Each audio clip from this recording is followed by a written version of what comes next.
जब देश में अमृत काल चल रहा है तो देश का सबसे बड़ा ओहदे पर बैठा हुआ, कल तक कहते थे चिल्ले इलाही कि आपका देश खतरे में है, और आजकल कहते हैं आपकी भैंस खतरे में है, और भैंस खोलकर मुसलमानों को दे देंगे।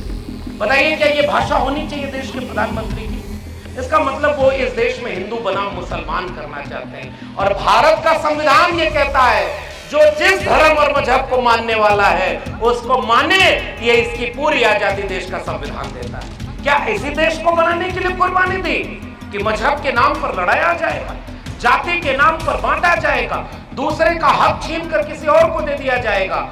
नहीं, वो कुर्बानियां इसलिए हुई कि 2024 के भारत में जब चुनाव होगा तो मछली, मटन और मंगलसूत्र पर वोट नहीं मांगा जाएगा, शिक्षा, रोजगार और संविधान पर वोट मांगा जाएगा। इस बात का फैसला लेने का ये वक्त आ गया है। आज इम्तिहान हमारा होने वाला है। अगर वो जीते तो इस देश में आने वाली पीढ़ी को एक पैगाम चला जाएगा कि जो हिंदू मुस्लिम करे वही देश पर राज करेगा। कि भारत का संविधान जब बना तो अलग अलग जगहों से लोग प्रतिनिधित्व करने के लिए वहां थे और बहुत सारे लोग शामिल हुए, और उस संविधान को ऐसा बनाया कि उस संविधान में कभी भी जाति के नाम पर, धर्म के नाम पर, मजहब के नाम पर, क्षेत्र के नाम पर, भाषा के नाम पर, गरीब के नाम पर, अमीर के नाम पर कोई भी गैर बराबरी नहीं थी, सबको बराबर लिखा। इसीलिए किसी कवि ने लिखा है कि हिंदू, मुस्लिम, सिख, ईसाई सबको समान लिखा है, मिटाकर जात पात भेदभाव बाबा साहब अंबेडकर ने संविधान लिखा है। राष्ट्रपति का बेटा हो या चपरासी की हो संतान, और टाटा बिरला गरीब का बेटा, सबको शिक्षा एक समान, और सबको शिक्षा पर जो खर्चा हो बजट का 10वां हिस्सा हो, सबको शिक्षा सबको काम, वरना होगी नींद हराम। और सबको शिक्षा दे न सके जो, वो सरकार निकम्मी है, और जो सरकार निकम्मी है वो सरकार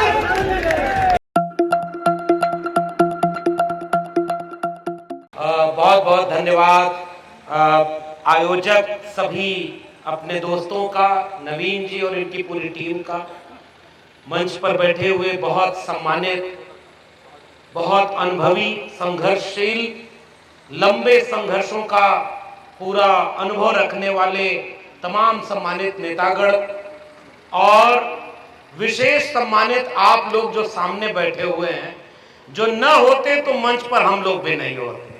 इसलिए आप सबका बहुत आभारी हूं और बहुत धन्यवाद देता हूं कि आप लंबे समय से इस कार्यक्रम के लिए यहाँ इकट्ठा हुए हैं। और आदरणीय अध्यक्ष जी, आज हम लोग एक मकसद से यहाँ आए हैं, और वो मकसद ये है कि जब गांव में गेहूं के खेत में आग लग जाती थी, मैं बचपन में बहुत छोटा था, हम लोगों के इलाके में भी एक बार आग लग गई। जब गेहूं पक गया था, सूख जाता है, तो आग बहुत तेजी से फैलती है। तो आग जब फैलने लगती है तो वो एक बार भी ये नहीं देखती कि बीच में मेड़ लगी हुई है।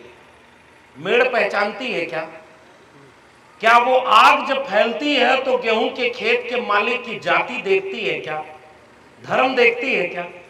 जो उस आग की लपेट में आता है सबको जलाकर राख कर देती है। इस देश में ऐसी ही एक आग लगी हुई है नफरत की, ऐसी ही आग लगी हुई है महंगाई और बेरोजगारी की। उसके सामने संकट में ये पूरा देश खड़ा है। तो जब गांव वालों को पता चलता है तो क्या गांव वाले उस आग के बुझाने में क्या करते हैं? अगर पूरब में आग लगी है तो क्या गांव वाले इस बात का इंतजार करते हैं कि मेरा खेत तो पश्चिम में है, मेरे खेत तक तो आग आएगी नहीं? क्या वो इस बात का इंतजार करते हैं कि फला लोग बुझाएंगे? हमने वो दृश्य देखा है कि क्या बच्चे, क्या बूढ़े, क्या नौजवान, जिसके हाथ में जो आता है उस आग को बुझाने के लिए दौड़ पड़ता है, और एक साथ पूरा गांव मिलकर आग बुझाता है, तभी बाकी चीजें जलने से बच जाती हैं। इसीलिए आज जब हम आपके बीच आए हैं तो उसी एकजुटता के पैगाम को लेकर आए हैं, उस एक होने की एक कोशिश को लेकर आए हैं कि इस देश में संविधान को खत्म करके, नफरत की आग लगाकर इस देश को अब बर्बाद करने की दिशा में ले जाया जा रहा है। जितने भी लोग इस बात को समझते हैं, हम सब का फर्ज है कि उस आग को बुझाने के लिए एक साथ कंधे से कंधा मिलाकर एक साथ खड़े हो जाएं और इंडिया गठबंधन के हर एक प्रत्याशी को जिता दें, ताकि हम संविधान को बचा सकें। इसी का पैगाम लेकर हम आपके बीच में आए। वरना हम जब इस मंच पर खड़े हैं, मैं आदरणीय बाबूजी, कमला प्रसाद जी, कमल सिंह जी, आपने जो किस्सा सुनाया, मैं थोड़ा सा समय लूंगा, उससे जोड़ रहा हूं। वो जो किस्सा सुनाया राजनारायण जी का, और हमारे यहाँ के प्रत्याशी हैं, बेहद सौम्य, मृदुभाषी। मैं सोशल मीडिया पर देखता रहा हूं, आपका सोशल मीडिया कैंपेन बहुत अच्छा है। मैं इसके लिए आपकी उस टीम को बधाई दूंगा जो तमाम लोगों तक आपकी आवाज और बात को पहुंचा रहा है। और एक जगह आपने जब जिक्र किया कि आपके पूर्वजों में, हम लोग जानते हैं उस इतिहास को, कि भारत का संविधान जब बना तो अलग अलग जगहों से लोग प्रतिनिधित्व करने के लिए वहां गए और बहुत सारे लोग शामिल हुए और उस संविधान को ऐसा बनाया कि उस संविधान में कभी भी जाति के नाम पर, धर्म के नाम पर, मजहब के नाम पर, क्षेत्र के नाम पर, भाषा के नाम पर, गरीब के नाम पर, अमीर के नाम पर कोई भी गैर बराबरी नहीं थी, सबको बराबर लिखा। इसीलिए किसी कवि ने लिखा है कि हिंदू, मुस्लिम, सिख, ईसाई सबको समान लिखा है, मिटाकर जात पात भेदभाव बाबा साहब अंबेडकर ने संविधान लिखा है। इसलिए हम उस बराबरी के दस्तावेज को बनाने और बचाए रखने के लिए यहां पर इकट्ठा हुए हैं। संविधान है तो बोलने की आजादी है, संविधान है तो कपड़ा जिस मन का पहनना हो उस रंग का पहनिए, जो मन करे खाइए। कल्पना करिए संविधान नहीं होगा। गांव के लोगों, इस बात को हमें और आपको समझाना है। शायद हमारे गांव के लोग ये बात नहीं समझ पाए कि संविधान से क्या मिला है, क्योंकि ये बात तो हमारी जिम्मेदारी है कि हम उनको समझाएं कि संविधान से वो अधिकार मिला है कि कल्पना करिए किसी दिन एक सरकारी फरमान आ जाए कि अब इस पूरे हंडिया इलाके में हर दिन केवल खिचड़ी आप खा सकते हैं और कोई खाना नहीं बना सकते। आप विरोध करेंगे कि नहीं करेंगे? सोच के बताइए। आप कहेंगे कि हमारा जो मन करेगा हम वो बनाकर खाएंगे। तो जिसने सरकारी आदेश दिया है वो आपको पकड़कर जेल ले जाएंगे, तो आप जेल जाने का विरोध करेंगे कि नहीं करेंगे? अब मेरे सवाल का जवाब दीजिए कि आप किस अधिकार से विरोध करेंगे कि आपको जो मन करे वो खाने दिया जाए? वो अधिकार भारत का संविधान आपको देता है कि आपको जो मन करे वो करिए, कोई आपको बाधा देने वाला नहीं है। इसीलिए तो गलत को गलत और सही को सही कहने का मौका मिला है। संविधान है तो आज हम यहां खड़े होकर बोल पा रहे हैं। तो वो इतिहास जो संविधान बनाने वालों ने सपना देखा, आज तो ये पत्ती है 6 पत्ती और 2 डाली, 2 डाली 6 पत्ती, ये एक नजीर है, एक प्रतीक है। और मैं याद करता हूं कि इस देश के जाने कितने पेड़ हैं जो उन शहीदों के शहीद हो जाने के, कुर्बान हो जाने के इतिहास के गवाह हैं। जब गुलाम था देश अंग्रेजों से, तो जाने कितने लोगों ने कुर्बानियां दे दी, गोली खाई, शहीद हुए, मजहब नहीं देखा किसी ने। और आज जब देश में अमृत काल चल रहा है तो देश का सबसे बड़ा ओहदे पर बैठा हुआ, सबसे बड़ा ओहदा, जिल्ले इलाही क्या कहते हैं? अरे देखो, कल तक कहते थे जिल्ले इलाही कि आपका देश खतरे में है, और आजकल कहते हैं आपकी भैंस खतरे में है और भैंस खोलकर मुसलमानों को दे देंगे। बताइए, क्या ये भाषा होनी चाहिए देश के प्रधानमंत्री की? इसका मतलब वो इस देश में हिंदू बनाम मुसलमान करना चाहते हैं। और भारत का संविधान ये कहता है जो जिस धर्म और मजहब को मानने वाला है उसको माने, ये इसकी पूरी आजादी देश का संविधान देता है। तो मैं एक सवाल पूछता हूं कि जितने लोगों ने कुर्बानी दी, क्या इसी देश को बनाने के लिए कुर्बानी दी कि मजहब के नाम पर लड़ाया जाएगा, जाति के नाम पर बांटा जाएगा, दूसरे का हक छीनकर किसी और को दे दिया जाएगा? नहीं, वो कुर्बानियां इसलिए हुई कि 2024 के भारत में जब चुनाव होगा तो मछली, मटन और मंगलसूत्र पर वोट नहीं मांगा जाएगा, शिक्षा, रोजगार और संविधान पर वोट मांगा जाएगा। इस बात का फैसला लेने का ये वक्त आ गया है। आज इम्तिहान हमारा होने वाला है।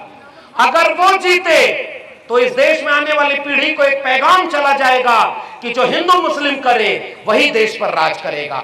ये गरीब जनता ने अनाज पैदा किया, पहले 1 रुपया 2 रुपया किलो मिलता था, उन्होंने खत्म कर दिया। ये बताइए कि 5 किलो अनाज पर कोई गुलामी हो गई क्या? अगर देश तरक्की किया होता तो 80 करोड़ लोगों को 5 किलो अनाज देने की जरूरत पड़ती। ऐसी सरकार को बदल दीजिए और देखिए आपके खेत में 50 किलो अनाज पैदा होगा और इलाहाबाद यूनिवर्सिटी से आपका बेटा बेटी पढ़ाई करके डीएमएसपी बनेगा और देश चलाएगा। इसके लिए संविधान को बचाना जरूरी है। इसलिए आपसे केवल गुजारिश करके जा रहा हूं, एकजुट हो जाइएगा। ये आखिरी वाक्य है, एकजुट हो जाइएगा। किसानों, नौजवानों, हर जाति मजहब के लोगों, हर तरह के लोगों, अगर नेताजी कहा करते थे कि इंसाफ और इंसानियत नहीं बचेगी तो कौन मंदिर मस्जिद की लड़ाई में जाएगा? इसलिए हमारी लड़ाई इंसाफ और इंसानियत की लड़ाई। इंसान इंसान एक रहे, इंसान इंसान बराबर रहे। इसलिए आपसे गुजारिश करके जा रहा हूं कि इंसान को इंसान से मिला करके हम एक ऐसा भारत बनाएंगे जिसमें सब मोहब्बत प्यार से रहेंगे, लेकिन हिफाजत करना। जैसे जैसे चरण आगे बढ़ रहा है उनकी बेईमानी बढ़ रही है। आदरणीय अखिलेश यादव को कन्नौज में बूथ बूथ घूमना पड़ा, देखा आपने? अखिलेश यादव जी ने कहा कि पीडीए एनडीए को हराएगा। अखिलेश यादव जी ने कहा कि ये पुलिस प्रशासन का इस्तेमाल कर रहा है। इसलिए जब यहां वोट पड़ने वाला हो, एक एक वोट डालने जरूर जाइएगा और जो वोट नहीं डाल रहा उससे भी वोट पकड़ करके वोट डलवाने जाइएगा। बताइए जाएंगे कि नहीं जाएंगे? वोट डलवाएंगे कि नहीं? अब उससे ज्यादा बड़ी जिम्मेदारी 4 जून तक आदरणीय प्रदेश अध्यक्ष श्यामलाल पाल जी ने जिस विरासत और इतिहास को याद कर लिया, मैं उसमें जोड़ देता हूं कि जब इस देश में सांप्रदायिकता की आग लगाई गई थी, मंदिर के नाम पर देश को बांटा जा रहा था, तो मंडल की लड़ाई लड़ने वाले आदरणीय बाबूजी बैठे हुए कमल जी, और वो मंडल की लड़ाई लड़ रहे थे। पुराने जितने लोग हैं उन्होंने, बाबूजी ने बताया कि 21 बार जेल गए। जितने भी लोग बैठे वो मंडल की लड़ाई लड़ रहे थे। तो आज जो अपने को ओबीसी कहते हैं प्रधानमंत्री, उस समय मंडल विरोधी कमंडल वाली यात्रा की अगुवाई कर रहे थे। ये इतिहास से गांव गांव में जाकर ओबीसी एससी एसटी को समझाइएगा। जो विचारधारा का है वो हमारा है, क्योंकि डॉक्टर राम मनोहर लोहिया, आज आदरणीय अखिलेश यादव जिस पीडीए की बात करते हैं, उस पीडीए में तो डॉक्टर राम मनोहर लोहिया भी नहीं आते थे, वो तो सवर्ण वर्ग से थे। और ललतेश जी के मंच पर खड़ा हूं इसलिए इतिहास याद कर रहा हूं, वो तो सवर्ण थे, लेकिन विचारधारा ऐसी थी कि समाजवाद की विचारधारा के डॉक्टर राम मनोहर लोहिया को नेताजी मुलायम सिंह यादव ने अपना राजनीतिक गुरु माना और कहा कि समाजवाद की विचारधारा को डॉक्टर राम मनोहर लोहिया के नाम पे आते हैं। इसलिए जाति बड़ी चीज नहीं होती, विचारधारा बड़ी चीज होती है। और नेताजी कहा करते थे कि जो इंसाफ और इंसानियत की बात करे वो हमारी विचारधारा का है। इसलिए समाजवादियों, अंबेडकरवादियों, संविधान को मानने वालों, आज विचारधारा की लड़ाई है। ये नागपुर की जो विचारधारा है इंसान को इंसान से लड़ाना चाहती है, और हम समाजवादी और संविधानवादी लोग, बाबा साहब अंबेडकर को मानने वाले लोग, डॉक्टर राम मनोहर लोहिया को मानने वाले लोग, हमारे ऊपर जिम्मेदारी है कि इस नागपुरी विचारधारा के इस नेताओं को हराएं और संविधान वाली विचारधारा का भारत बनाएं। इसके लिए हम आपको ये वोट मांगने के लिए आए। और उस लड़ाई को जो कुर्बानी दी गई, जो लड़ाई का इतिहास अभी श्यामलाल पाल जी इतिहास याद कर रहे थे, आदरणीय मान सिंह जी याद कर रहे थे, कितना कुर्बानी दे करके तो यहां तक पहुंचे। और आज आपको 10 साल के काम पर वोट मांगना चाहिए था, तो आप कह रहे हैं अब की बार 400 पार। कहां है भैया? अब जिस पार्टी के नेता के तौर पर ललतेश जी यहाँ बैठे हुए, उस पार्टी के एक नेता को याद करता हूं। जब मीडिया में खड़े होकर आदरणीय ममता बनर्जी जी ने एक सवाल पूछा कि 400 पार क्यों कहा, कहना चाहिए था कि अब की बार 420 सीट जीतेंगे। याद है आपको? ये तंज करना, और वो उन नेताओं का मैं इतना सम्मान इसलिए करता हूं कि आज भी हवाई चप्पल, सादगी एक साड़ी पर, और अनुशासन ऐसा कि जब भी सड़क पर उतरती हैं तो पैदल जब चलती हैं तो हजारों लाखों लोगों का हुजूम उस तरह का चला जाता है। इसलिए ममता बनर्जी जी को मैं एक समाजवादी लीडर मानती हूं, जो सबको बराबरी का समाज बनाने के लिए वहां लड़ाई लड़ रही हैं। और इंडिया गठबंधन में समाजवादी पार्टी ने समाजवादी विचारधारा के साथ गठबंधन किया है।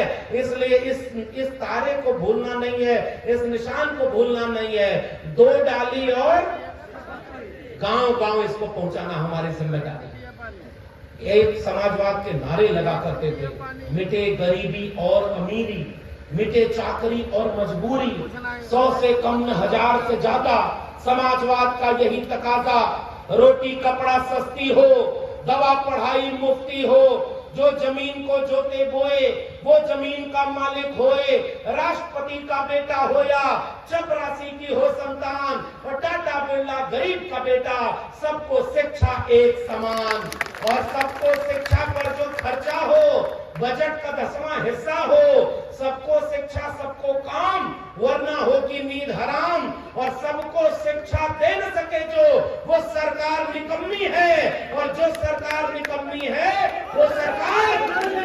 इसलिए आज हम आपसे अपील करने आए हैं, दोस्तों, बड़े बूढ़े बुजुर्गों, सम्मानित लोगों, माताओं बहनों, भूल जाना, समाजवादी पार्टी के नेता आदरणीय अखिलेश यादव जी ने क्या बढ़िया बात कही कि ये संविधान मंथन का चुनाव है। एक तरफ संविधान विरोधी खड़े हैं और एक तरफ आओ हम सब संविधान को मानने वाले लोग खड़े हो जाएं। संविधान बचेगा तो खेत खलिहान बचेगा, संविधान बचेगा तो किसान नौजवान बचेगा, संविधान बचेगा तो लोकतंत्र बचेगा, संविधान बचेगा तो अभी बात हो रही थी, इतना सम्मान हमारे तमाम लोगों ने दिया। आदरणीय प्रदेश अध्यक्ष जी ने कहा कि मैं प्रोफेसर था, मेरी नौकरी छीन ली गई। किस बात के लिए छीन ली? किस बात के लिए? अगर मैं पैसा गबन किया होता तो ईडी सीबीआई मेरे घर भी आई होती। आदरणीय ममता बनर्जी जी ने देश में सबसे पहले एक बार क्या किया, एक मंच पर, बड़े भाई जानते होंगे, मंच पर ही उन्होंने एक वॉशिंग मशीन मंगा ली और उस वॉशिंग मशीन पर आगे लिखा बीजेपी, और एक तरफ से भ्रष्टाचारियों को भेजा और उधर से ईमानदार और राष्ट्रभक्त उधर से निकलने लगे। ये काम आदरणीय ममता बनर्जी जी ने किया था, और बाद में अभी देखिए आम आदमी पार्टी वो कर रही है क्योंकि उनके नेता को जेल भेज दिया, हेमंत सोरेन को जेल भेज दिया। जो सच बोलेगा वो मारे जाएंगे। तो पुराने लोग, आप सबकी इजाजत से, एक जमाने में जब यहाँ तानाशाही बढ़ी तो तानाशाहियों के खिलाफ समाजवादियों का नारा था, सच कहना अगर बगावत है तो समझो हम भी बाकी हैं, और उस बगावत में हम भी अपना नाम दर्ज करते हैं। इसलिए एक प्रोफेसर की नौकरी की कोई बिसात नहीं, हम तो चाहते हैं कि इस देश के हर नौजवान को नौकरी मिले, उसको शिक्षा मिले। इसलिए आज सब कुछ छोड़ करके इंडिया गठबंधन के साथ खड़े हैं कि देश बचेगा तो हमारे जैसे लोगों का भविष्य बचेगा। इसलिए आपके बीच में आए हैं। और इन्होंने कहा कि प्रोफेसर की डायरी, नवीन भाई तो इतना अच्छा कार्यक्रम कराते हैं, अभी वहां पर कार्यक्रम कराया और वहां कम से कम 10,000 के लोग, अभी बगल के आपके प्रत्याशी हैं, जो लोग वहां रिश्तेदार हो उनको भी फोन करिएगा, अमरनाथ मौर्य जी को वहां जिताइएगा। और वहां पर भी बात हुई और अभी आपने कहा हमने किताब लेते, और तानाशाह को लगा था कि प्रोफेसर की नौकरी छीन लेंगे तो डर जाएगा, चुप हो जाएगा। ये बाबूजी बैठे, इनके बारे में बताया गया कि जब लड़ाई लड़ते थे, और अभी आदरणीय प्रदेश अध्यक्ष जी बता रहे थे कि जब आंदोलन करते थे हंडिया से लेके इलाहाबाद तक, तो अब ऐसा हमला हुआ कि उनके पैर का घुटना टूट गया। तो क्या घुटना टूट गया तो डर गए और चुप हो गए? आज भी जब आप बोल रहे थे तो वही खनक बाकी थी, और जिस बात के लिए पुराने लोगों ने कहा था कि हम लाए हैं तूफान से किश्ती निकाल के, इस देश को रखना मेरे बच्चों संभाल के। इसलिए जो लड़ाई इस मंच पर पुराने लोग बैठे हुए, जो लड़ाई ये लोग लड़ के गए, नौजवानों, ये हमारी आपकी जिम्मेदारी है कि अब इस लड़ाई को बचाने का वक्त है। बाबा साहब डॉक्टर भीमराव अंबेडकर ने कहा था कि जिस कारवां को यहाँ तक पहुंचाया हूं बड़ी मुश्किल से पहुंचाया, इसे आगे ले जाना, और अगर आगे ना ले जा पाओ तो कम से कम वहीं छोड़ देना, पीछे मत ले जाना। ये बीजेपी के नेता, ये नरेंद्र मोदी और अमित शाह चाहते हैं कि इस देश से संविधान खत्म हो जाए। क्यों संविधान खत्म हो जाए? ताकि आरक्षण खत्म हो जाए। क्यों संविधान खत्म हो जाए? ताकि दलित, पिछड़े, कुर्मी, कोयरी, यहाँ और तमाम पाल, निषाद, कश्यप और तमाम जातियों के, बढ़ई, लोहार और तमाम जातियों के लोग आंख में आंख मिला करके जो तानाशाह से कहते हैं कि अब चलेगा अगर तो पीडीए सरकार होगी, और पीडीए ही एनडीए को हराएगा और संविधान को बचाकर समाजवाद का भारत बनाएगा। इसलिए वो संविधान बदलना चाहते हैं, वक्त बहुत हो गया है। इसलिए आपसे केवल एक गुजारिश करने आया हूं, इस कार्यक्रम का मकसद तभी पूरा होगा जब आप यहां से उठे। प्रत्याशी के लिए एक एक मिनट कितना कीमती होता है। और आदरणीय ललितेश जी इतनी देर से इस कार्यक्रम में बैठे हुए, अगर अब तक इनको समय मिलता तो 10 गांव घूम लिए होते, हाथ जोड़कर लोगों से निवेदन कर लेते, लेकिन कुछ सोचकर किसी उम्मीद में बैठे हैं कि ये नवीन कृष्णा जी ने इतनी मेहनत करके ये कार्यक्रम किया, इतने सम्मानित लोग बैठे हैं, तो हो सकता है यहाँ से पैगाम दूर तक जाएगा। हर गांव में अभी प्रत्याशी अगर नहीं जा पाए हो तो मैं आपसे गुजारिश करूं, अगर आप सब लोग 4 जून को भदोही की सीट पर इंडिया गठबंधन के प्रत्याशी को जिता देंगे